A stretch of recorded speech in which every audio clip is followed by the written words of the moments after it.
Love and Watches is a podcast for male and female watch lovers alike. Perpetual Girl and Ranch Racer are a watch-crazy wife and husband team bringing you the latest in news, gossip, controversy, and anything else that matters in the world of watches. We hope you enjoy the show.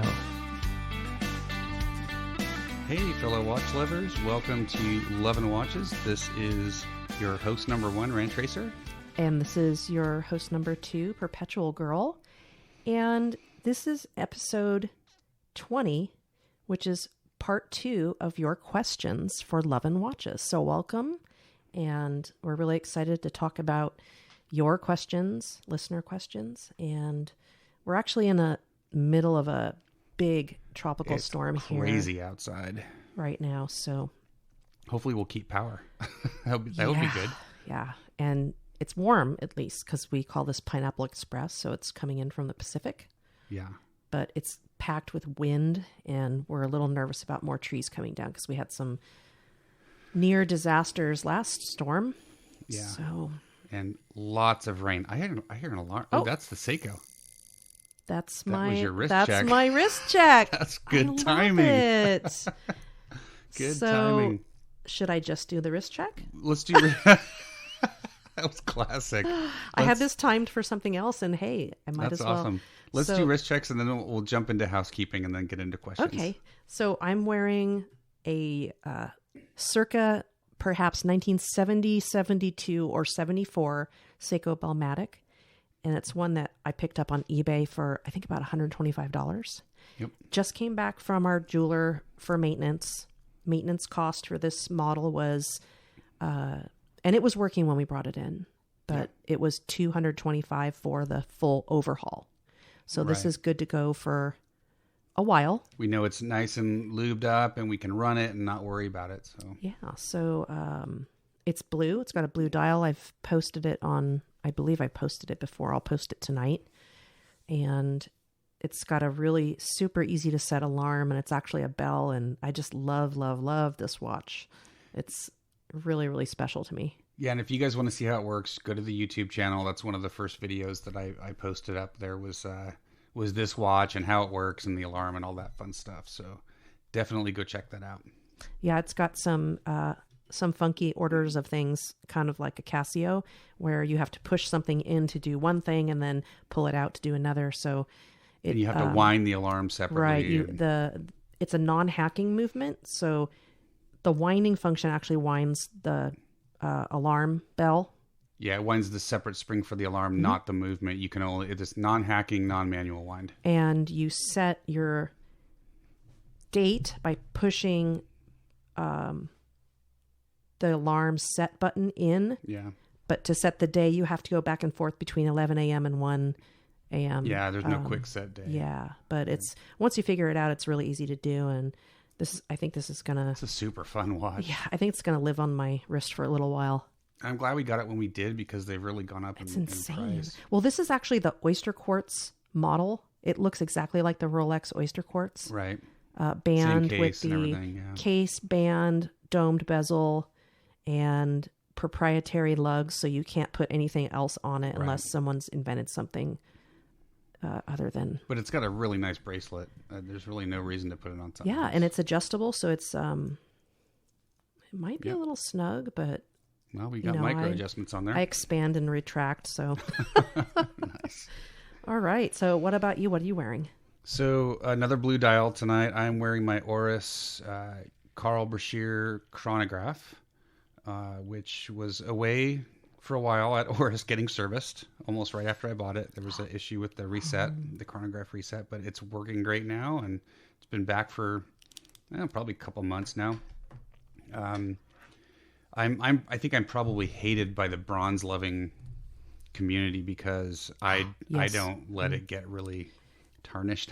You don't like to let your precious metals tarnish. Yeah, we've talked about that before, but so I keep it nice and shiny and new, and it's just a really, really cool piece. It's a good size piece. I think it's a 43 millimeter.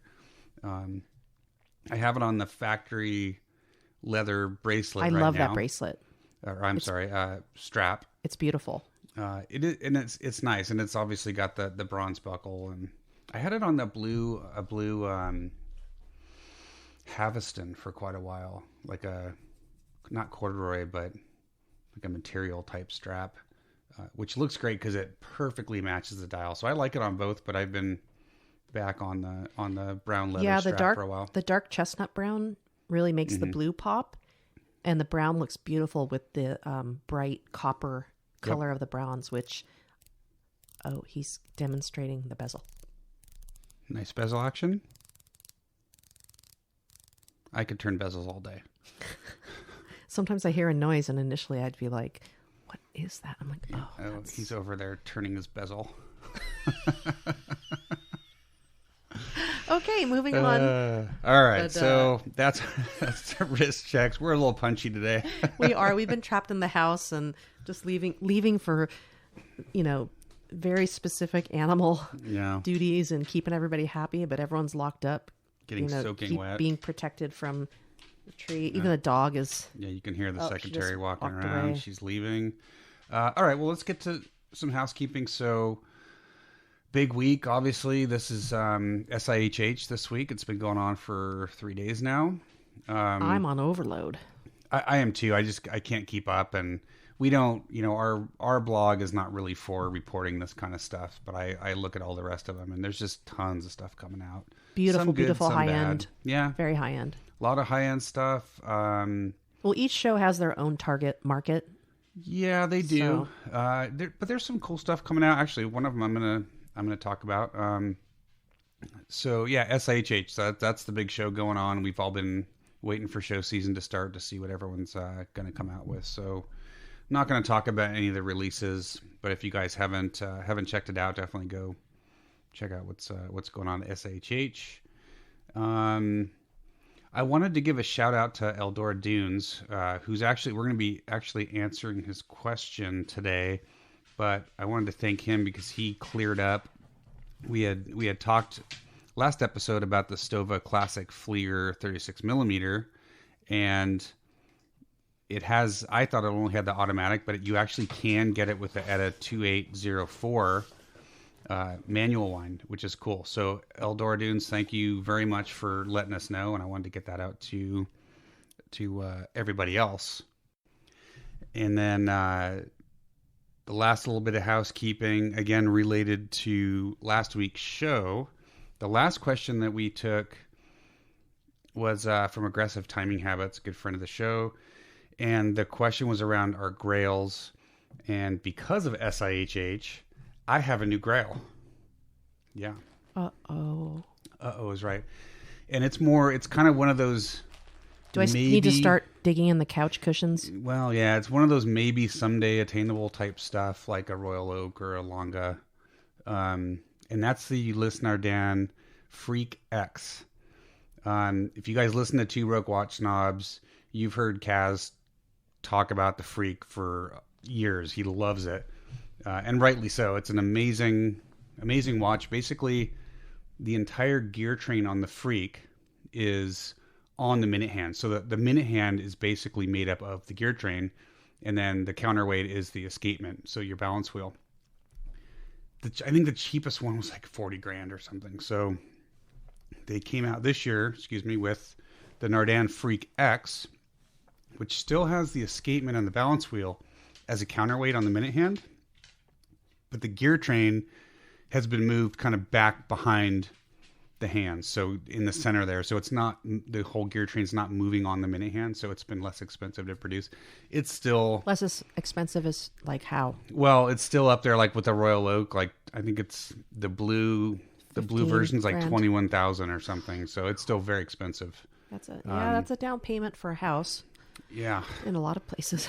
Yes, but like if I was looking at something like a Royal Oak, like in that price range someday, this would be right up there. I mean, it's just amazing, the craftsmanship and the technology that goes into it. It's super cool. It's very unique.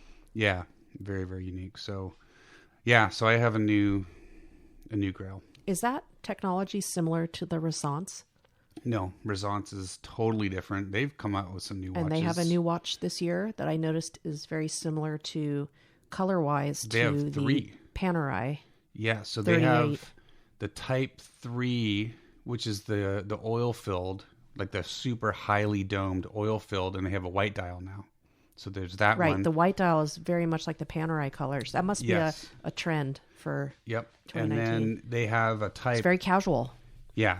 They have a new Type 1 called the Type 1 Slim, which is a little bit thinner case from the original Type 1. And then they've got now their official production Type 2 E-Crown, which combines some electronics behind the mechanical movement. It's still a full mechanical movement, but I don't know all the tech behind it, but it can actually be automatically set, so it will automatically set the mechanical movement. Yeah, it's pretty amazing tech. So, dog, get over here. Our Come on, secretary dog. is acting up. Get over here and lay down. Yeah, she's totally. Girl. Everyone's been trapped inside. Lay down. Yeah, she's going crazy. If you want to continue talking, I can go get her a you know what. And okay. So anyway, that's the results. I think that's probably it for the housekeeping items. So let's go ahead and jump into the questions, shall we? Yes. All right. So the first question for part 2 of our listener Q&A comes from Watching SRQ, and there's actually Watching has a couple of questions for us. So the first question, and again, we're going to read these in full. You guys took the time to ask them, so I'm not going to cut them off. We're going to read the whole question. So first question from Watching SRQ. Do you consider ongoing service and repair costs when you're looking at a new piece, or just figure you'll cross that bridge when you come to it? I'm considering a Grand Seiko 9F Quartz as my first true luxury watch, partly because of the 50-year recommended service interval. My heirs can worry about it. Rolling on the floor laughing.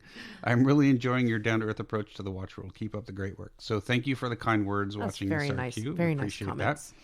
I think, well, so first of all, I wouldn't even hesitate on a Grand Seiko 9F Quartz. I mean, you're definitely not going to have to worry about maintaining that thing unless it breaks, unless something happens to the movement. But you're not going to have regular service intervals or anything for that.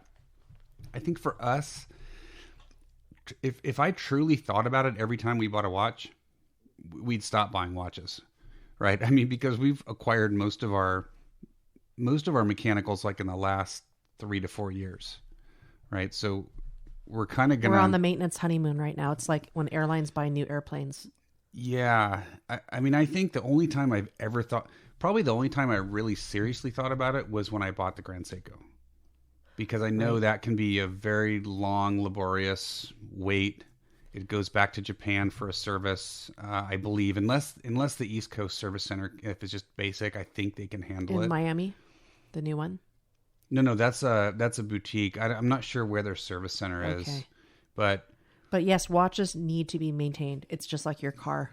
Yeah, and I guess it's pretty much we'll cross that bridge when we come to it. And we actually have a podcast related to that that's coming up. Yeah, so and there's actually a lot of really good information. Today we have 2 service questions that we're going to get to. This was the first one, but then next week's podcast we have a special guest and we're going to talk a lot more about servicing. So definitely tune into next week's show because we're going to get a lot more deeply into servicing and all that. But on the stuff. surface, I think when you're on eBay and you're looking at a vintage watch, you need to make sure that you know whether it's been serviced or not recently. Honestly serviced. Excuse me. Yeah, for sure. And I think there's a question. There's a question down near the bottom here that we'll get to that talks about service intervals and that kind of stuff. So we'll definitely talk a little bit more about that. But I think just as it relates to this question, do we think about it? Not really.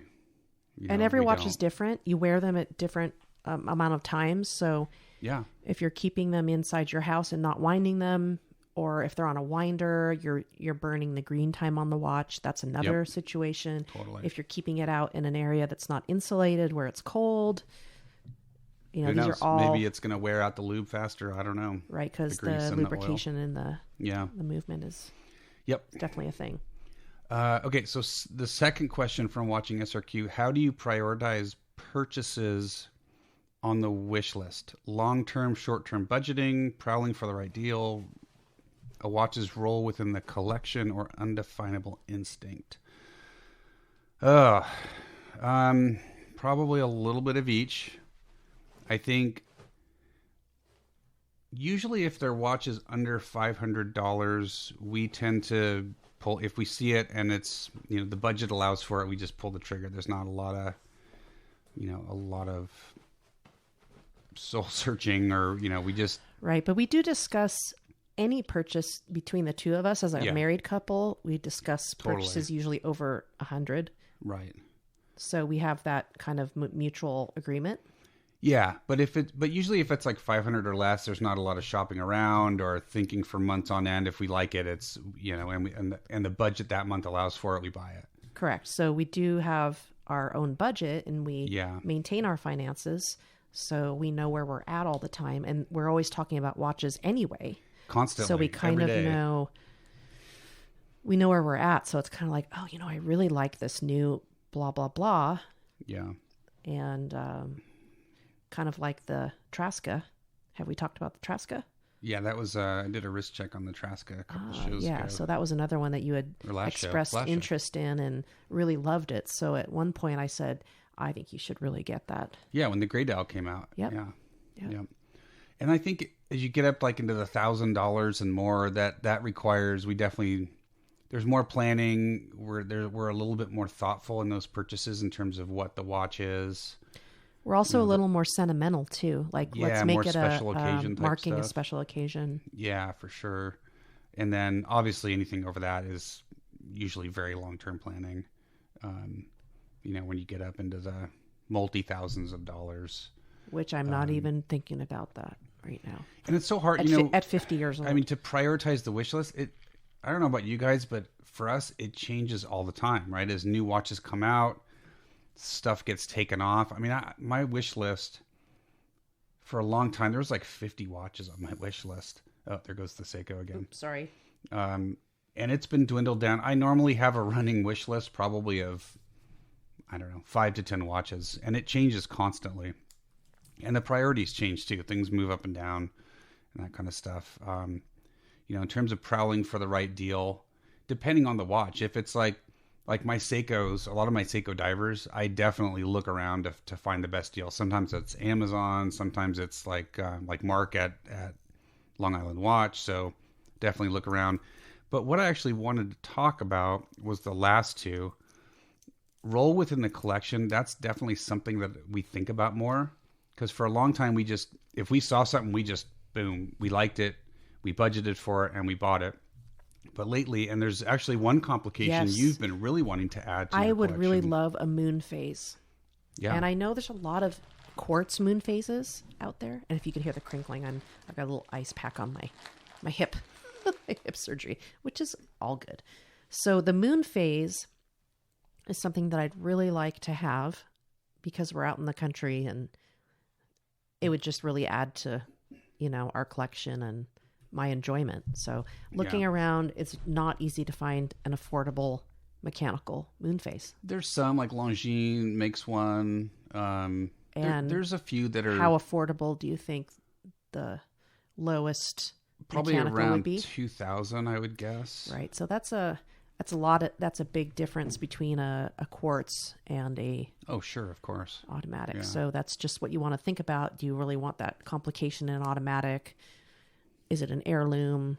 It could be just for the right person. It's something that would be perfect for your family or your heirs. And I feel we're moving more into that, what the role within the collection is going to be. Like, I'm not just buying diver after... I used to buy a lot of divers, right? I'm not buying diver after diver. I'm trying to be a little bit more thoughtful about my purchases just because we have so many watches and we're starting to sell some. You sold your Christopher Ward Trident GMT. Mine's up for sale right now. I'm dreaming of a Explorer 1. That's the goal with selling. Explorer 2. You already have Explorer 2. I'm sorry. Yeah. I'm sorry. We're a little punchy here with this rainstorm. Yeah. But we are starting to think more about the role. Like, a brown dial. That's something I've really been looking at lately. I'd love to add a brown dial to my collection because I've got, black dials and white dials and blue dials and yellow dials and orange dials. We've got. And you wear a lot of earth tones, which would be really nice for you. And there's a lot of nice vintage watches that you can get in brown dials. There's actually that new Seiko Retro, the one that we had bought as a gift for our neighbor who turned 80. Oh, yeah. And there's actually a brown version of that, I believe. The Recraft. Yes. It's not sold anymore, but you can still find them. It's not? Mm-mm. No, they're not doing them anymore. But you can still find them, I think, new, like on Amazon and some other places. Yeah, those are beautiful. But so anyway, we're starting to think more about that. And I think undefinable instinct applies to everybody. I mean, we're all, if you're a watch lover, sometimes you just see a watch that you have to have. You're not sure what it is about it, but it just speaks to you and you have to have it. So I think that's definitely part of it. Did we get this? I think. Well, and I had some notes here when we were talking about this question that, of course we discuss our watches all the time, but if something pops up, we think about it more seriously, and you have to kind of think about your fiscal, responsibility in life and how are you in this everyone changes, month to month, and things happen, and you have things like trees falling down and etc. So we also are trying to kind of focus on what we have already. Sometimes it's like, even if we could add to the collection, we want to really enjoy what we already have. And sometimes I'll just take a minute and look at my watch box and really, oh gosh, I remember when I bought this, and I have quartz and automatic, so we'll go through and look at all of them and just kind of try to get reacquainted with everything again. Yeah, and I mean for longtime listeners and followers, you guys know we both have big collections, and it gets to the point where you just can't spend enough time with everything that you have. So, like I said, we are starting to sell some stuff off, and we are getting to be more thoughtful about the watches that we add to the collection, and I think that's going to come out more and more this year. I think last year was the crazy year, 2019. Even though I only got 4 days in before I bought the Tresca, 2019 is going to be a more subdued, thoughtful year. We're going to focus on loving watches. We're going to focus on getting more watches in for review so we can talk to you guys about those. And that's the other thing. When you're doing watch reviews, your watches are just sitting in the box, not getting worn. It's, so we're out and about, and couture time is coming up again. So Yep. There's a lot of new stuff out, and so fun. I hope watching SRQ, I hope that answers your question about how we kind of go about our purchasing. You want to read the next one? Sure. So this one is from Watch My Pint, and this person says, "What's the best 20 millimeter lug watch under 500?" Which that's a really good big question. I don't even know how to really answer this question. I mean, I thought about it a lot. So number one, there's lots of watches under $500, and number two, 20 millimeters is like the most common lux size. Very common. You can get just about any 20 millimeter. You can get any leather strap, any NATO, any bracelet. It's such a great size. Yeah. So I mean, so starting from there, I don't know if we can really give you a watch, and again, it's not just there's a lot of watches, but number one, best is very subjective, right? What's best for me is not going to be best for you or best for Perpetual Girl, right? What style of watch do you want? It's just like buying a car. Yeah. What's your lifestyle? Do you want something dressy?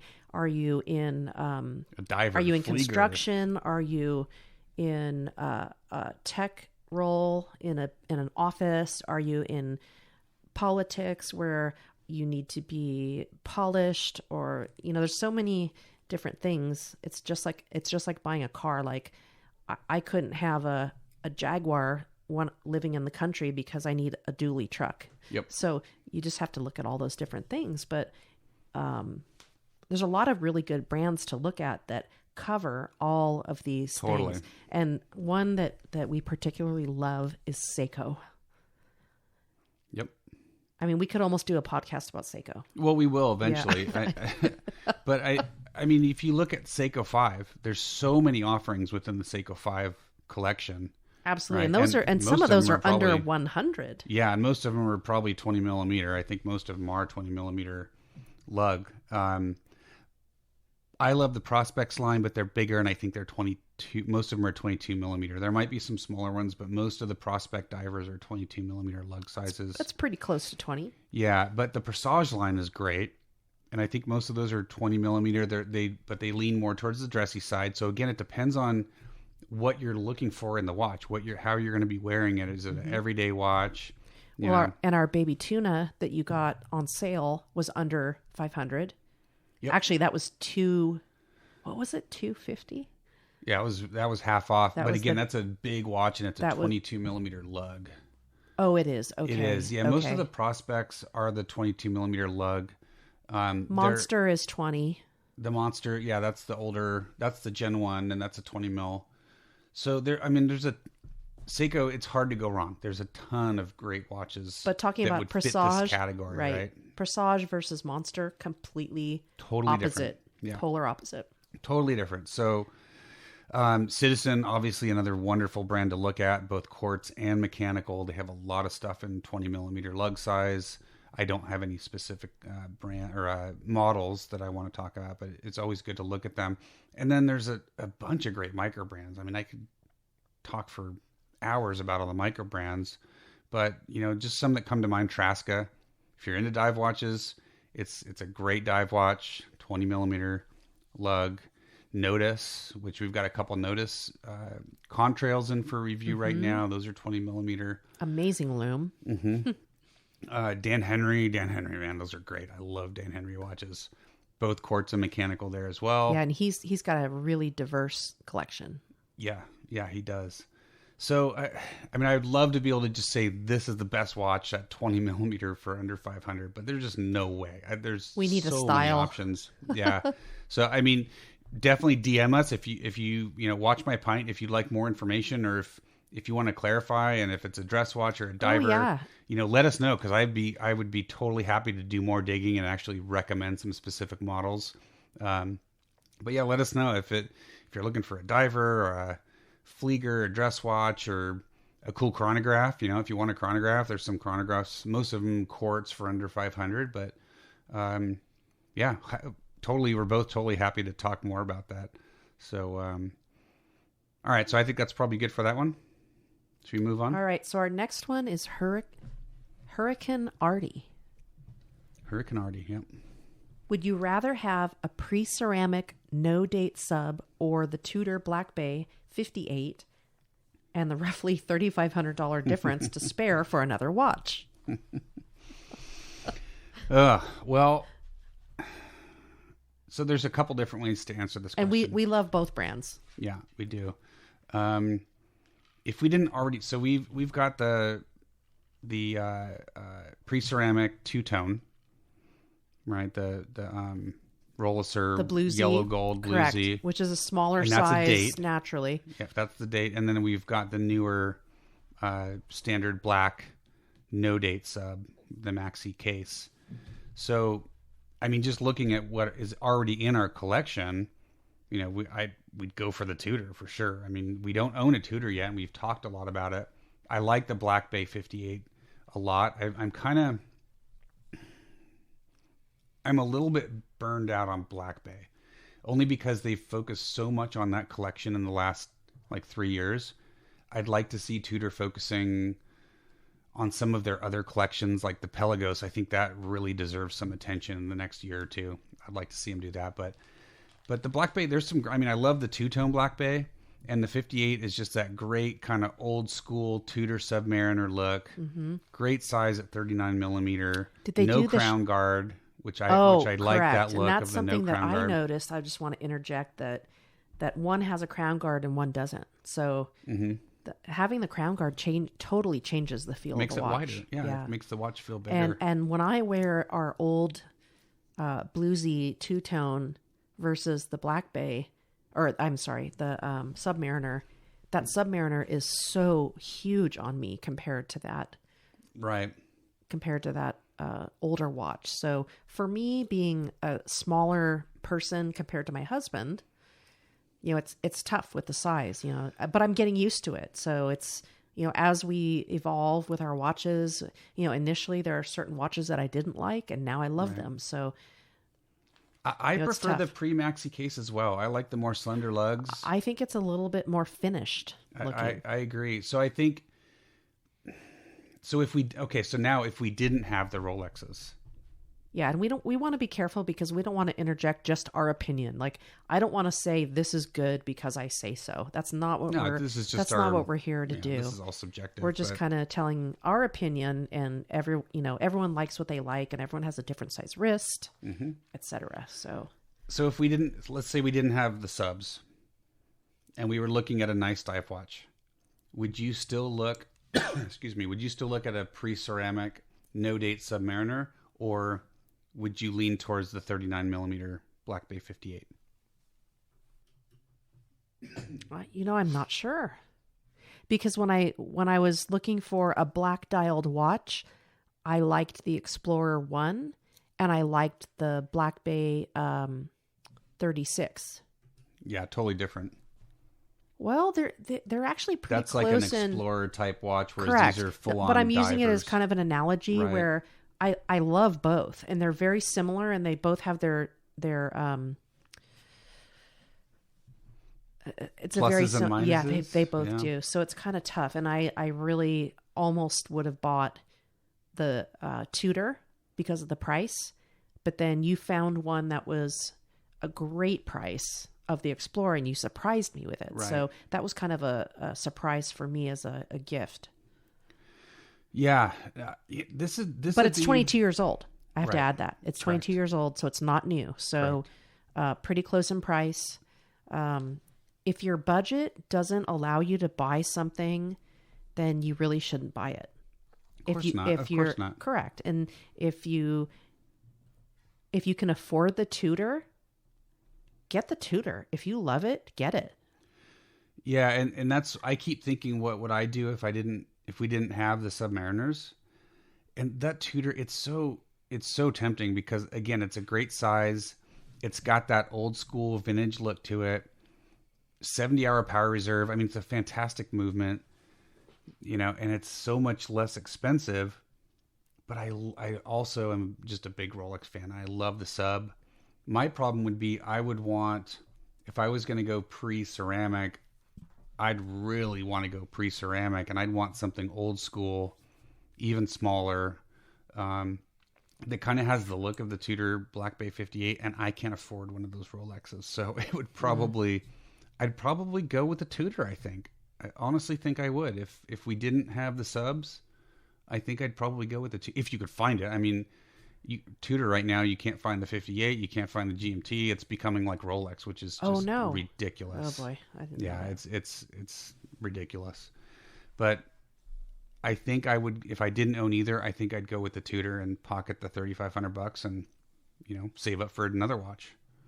So, or use it for something else fun. Yeah, like another watch, or a bathroom, or another watch. All right, so I hope that answers your question. So, and just a little bit before we move on, the champagne dial two-tone Tudor. Yeah, I love that one. That they released last year. That is gorgeous. So that you could afford, to buy the Tudor 58 and that two-tone, probably for the cost of a pre-ceramic no-date Sub. So, I mean, Tudor makes a really good argument. I've said it before. I hate their marketing. I hate the branding. I don't like their brand ambassador stuff. Yeah. It's ridiculous. But they do make really good watches. And, considering you could get a couple really nice Tudors for the cost of a no-date Sub, that's probably what I'd do. And probably the availability. And right now, maybe you might want to get them now because you might... can't. It's the same. I mean, you can't. The GMT is unobtainable. I think the 58's unobtainable right now. That maybe they're starting to come in, but the same problem. And it's really angering a lot of people because Tudor is supposed to be that brand that, if you can't afford a Rolex or can't get a Rolex, that's why Tudor, that's why that brand was founded. And now it's the same darn thing, and it really I find it to be really sad because right now there's a big boom in a lot of countries, US and other countries, where if you want to spend $4,000 on a watch, I think your dollar means just as much as someone else's dollar. Mm-hmm. And if you want to buy one, if they have them, they should sell them and they should make them and make profit. But there's a lot more that goes on economically. Yeah, there is. And that's and another I'm naive. show. It's another show, but even though I come from finance and yeah, so I say get that 58, man. If you can find it, get that 58. That is a cool watch.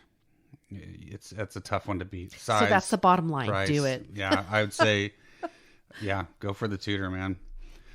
All right.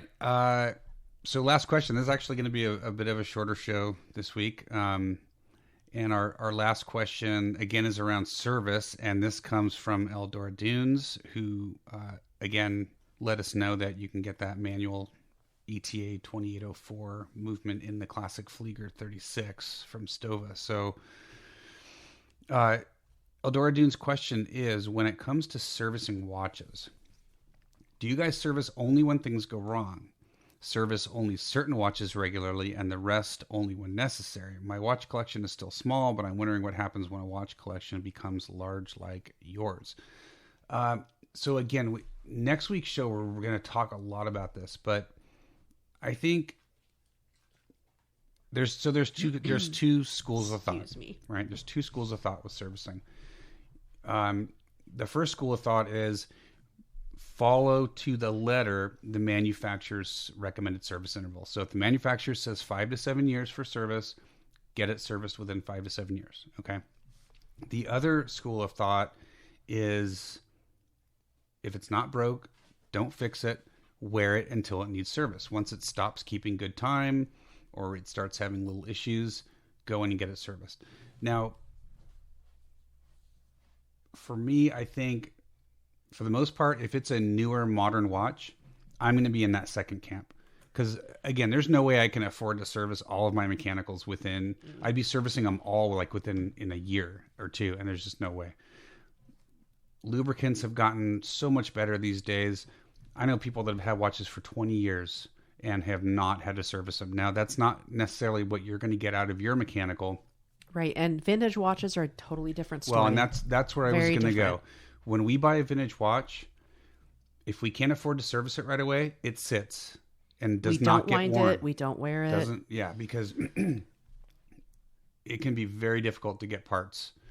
And especially if a watchmaker has to actually make the part, that's going to get super pricey. So for us, if we buy a vintage watch, it either goes in immediately for a service, or it sits until we can afford to get it serviced. And they range from, it could range from $150 up to $300 or $400 depending on the watch. It's just like anything else in your household. It's like, okay, so how important is it for you to wear this watch right now? Yep. Not important. Wait. Let's do this one now. Let's do these now. Let's wait till summer, blah, blah, blah. I mean, you figure out what your routine is. Yeah. And if it's broken, of course, you don't, you just don't wear it until you can service it. You don't wear it. Yeah. And if you really miss it, take it in, get it serviced. But I guarantee you it's going to cost at least $150 minimum for service. So when you're, for me, purchasing something on eBay, like the Belmatic, I got a great price on it. $112, I think I paid. Mm-hmm. It was $225 to service, and the watch was not broken. Right. I serviced it because I had no idea of the history. So when you start looking at watches on eBay, keep that in mind. Or anywhere, any used watch. If you buy a used vintage watch, get it. My recommendation is get it serviced. And some sellers are very reputable. Some you don't know where they're coming from. Yeah, so and if you buy, just don't know. So like we bought your Rolex Explorer 1, which can be considered vintage. It's 1997, right? So it's 22 years old. 22, but we bought that from Tourneau. All of those go through a service where they get lubricated and checked out. So we don't need to service that. But if you buy from anywhere and there's no service history, or the seller can't tell you when it was last serviced, or you don't trust what the seller's telling you, whatever it might be, don't take a chance. Just get it. Even if it's working, get it serviced. There's no reason to not do that, and then you end up with a broken part and a super expensive repair or I bill. guarantee you they'll open it up and it'll be just gunky and yucky. Yeah. So for vintage, that's our approach on vintage. We always either get them serviced or don't wear them until we can afford to get them serviced. Now, if you buy something from like a local jeweler, like an estate sale, Rand Tracer bought me a beautiful half hunter wristwatch, 1906. I think we talked about it before. Yep. And it was serviced before they put it up for sale. Yeah. So in that case, we knew it was serviced because it's a local business and we know their process and they told us it was serviced. So we trust it and it works great. But again, if you're not 100% sure that watch was just serviced before it was sold to you, get it serviced. That's my recommendation.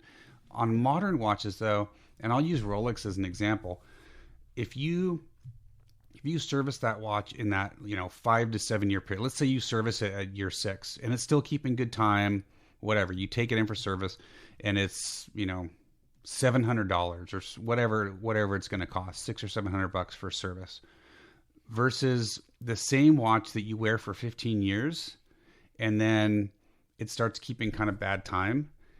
Your service cost is very likely going to be the same. Now, obviously, you've got inflation, right? So it's hard to say 6 to 15 years. It may be a little bit more money. But what I'm saying is they're going to charge you the same whether they have to replace one gear or 6 parts in there, right? It's going to be the same charge. They have a set factory service charge for a regular maintenance. So in that case, that's why I say just, at least for us, we're going to wear them until they start keeping noticeably poorer time. And it's a basic cost benefit analysis. Yeah, exactly. If you do it regularly, you can add it up. And if you wait 10 years, it could be less than if you add it up regular service. It's so just not... You just never know. And it depends on the vintage. Yeah, and I'm not talking about if it's broken, obviously you got to get service, right? Correct. My Oris was broken. I had to get it serviced. But if it's just starting to not keep as good a time and you've demagnetized it or your local jeweler's demagnetized it and it's still not quite keeping as good a time, maybe it's time to get it serviced. But I just don't think for us, I'm not going to be religious about following the recommended service intervals. I'm going to wear my watches. When I notice they're not keeping time as well, I will schedule them to go in for service. And then you pick and choose. Mm-hmm. Yep. And we're going to kind of get to that point where a lot of our watches are going to start needing service and we're just going to have to space it out. And then you look at the value of the watch. Like I have several Invictas that I love. And I think they cost me about $110. So if it costs $125 to maintain it, to do a service. Maybe you just buy a new one.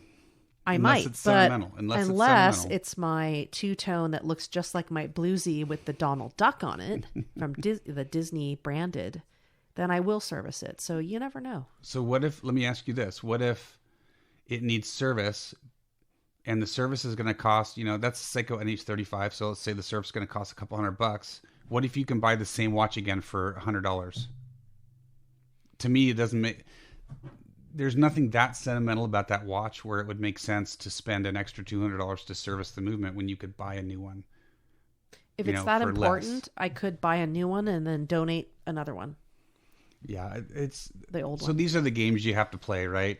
Now, the other thing is I'm taking some watch classes. Except donating it. I don't know that watches. I don't know that because it still would need service. Yeah. So exactly. So that's not very nice. No, it's a tough one, but I think one thing for us is I'm learning how to service movements. So pretty much all of our Seikos, I'm going to service those. So the only cost to us is going to be my time and if they need any parts, and then oil and grease. So any of our kind of less expensive, simpler movements, any of our micro brands that have like Seikos or Miyotas in them, all service the NH35s, and all the Invictos have the NH35. Yep. So those I can service. If you love watches and you've got a big collection, you might want to think about learning how to service your own watches, because that can save you a ton of money. And that's what we'll be doing. I'm not going to service our Omegas or Rolexes or that kind of stuff, but Well, and that's a whole other podcast.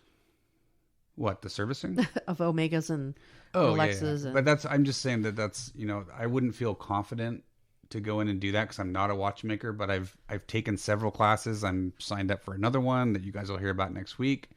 So if you're planning on building a big collection, think about investing. Over the years, I've invested in a lot of the tools that I need to be able to do this. So I pretty much now have all the tools I need to service my watches. So, and this is many years along here. Yeah, no, exactly. So it's kind of fun. So that's for us. That's kind of how we're going to handle it. So vintage, service now, modern, service when it needs it, and any of our kind of, Seiko powered or Miyota powered watches, I'm going to serve. And even some of our ETA stuff, 2024, that's not a hard movement to service. Salitas, I think pretty much any of our like sub $1,000, sub $2,000 well, and watches also I'll be servicing. We used to use a lot of watch winders. And we love our watch winders, but if you aren't wearing that watch frequently, don't burn the green time on the watch, which is a airline term. You don't want to use it because when you've got it on a winder, right, you're basically wearing it. So if it's something that you don't wear all the time, keep it in a safe place inside your house, nice and warm. Yeah. And if it doesn't have too many complications, then you don't really need to have it on a winder. Yeah, I think, and we're going to have an upcoming show to talk about winders. And again, we've got several winders, but I think because the collection is so big, we're trying to keep the wear on our watches to a minimum. So if you only have a couple watches and you wear them all the time, keep them on winders. Or if you've got a perpetual calendar or a moon phase or something that's a lot more complicated something that's to set, tricky, a pain in the totally butt. keep it on a winder for sure. But just be aware, if you keep your watches on winders, you're going to wear the movement out sooner, right? It's working, so it's like you're wearing them. So yeah, so for us at this point in our collecting adventure, it doesn't make sense to keep our basic three-handers or even 300 day dates on winders anymore because it wears them out quicker. So anyway, thank you for the question, Eldora Dunes, and that actually wraps it up. We have this is a much shorter show than the last few, which is probably a good thing. Is it only an hour? I'm hungry. I'm getting hungry. I smell dinner. I do too. So why don't we wrap this up? So just to wrap up, just the wrist checks. PG is wearing the really cool Seiko alarm watch from the 70s Belmatic. That we just got I'm pretty excited about it. Super fun. I think I might sleep in this one tonight and use the alarm. Yep, it's a fun one. And I'm wearing my Oris Carl Brashear chronograph. I love that. Bronze. I love that original band on it. It looks really good. It does. It looks slick on the really brown leather. Makes the blue dial pop. I think it really matches it. Yep. It's a good match. Totally.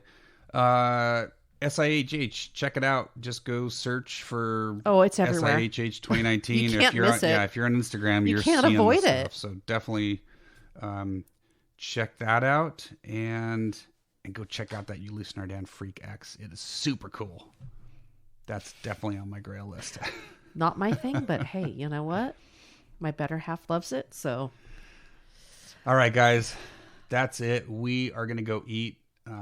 As always, please follow us. Go check us out on Instagram, at Ranch Racer, at Perpetual Girl, and of course the show account is at Love and Watches. That's the important one. Make sure you're tagging us. Make sure you're using the Love and Watches hashtag. That announcement's coming up really soon, so stay tuned for that in the next couple weeks. But definitely be tagging us. It's going to be pretty much the easiest way to win something on this show. So definitely tag us. Check out the YouTube channel. We've got some new stuff coming out soon on the YouTube channel. And as always, just thank you very much for listening. We appreciate it. We love having you guys listen. We're having a lot of fun. We always tell you we're having fun, and we really are. We enjoy doing this, and we always look forward to recording, and we're enjoying getting the show out every week. So we hope you guys are too. So with that, let's wrap episode 20. All right. This is Ranch Racer. And this is Perpetual Girl. And you guys stay safe this week. And we will see you next time. We'll see you for episode 21. Thanks, everyone.